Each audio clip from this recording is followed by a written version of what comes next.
1 ঘন্টা কেউ যদি আল্লাহর সৃষ্টি নিয়ে চিন্তা করে, সেটা সারা রাত তাহাজ্জুদের সালাত অফার করার চেয়ে উত্তম।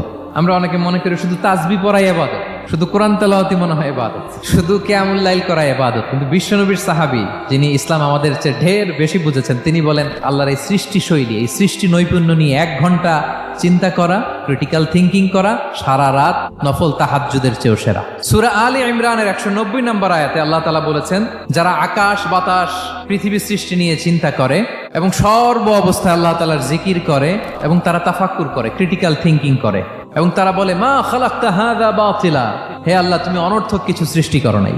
মনে রাখবেন, এই পৃথিবীতে আল্লাহ তাআলা অনর্থক কোনো কিছু সৃষ্টি করে নাই, করেছে যেটাই সৃষ্টি করেছে এর মধ্যে মানব কল্যাণ আছে না নাই? আল্লাহ তাআলা আমাদের জন্য কল্যাণ রেখেছেন। এবং এই আয়াত যখন নাজিল হল, বিষ্ণু ঈসা ইসলাম বললেন ওয়াইলুন লিমান কারাআহা ওয়া লাম ইয়াতাফাক্কার ফিহা, ধ্বংস তাদের জন্য যারা এই আয়াত তেলাওয়াত করে কিন্তু এই আয়াত নিয়ে চিন্তা করে না, গবেষণা করে না।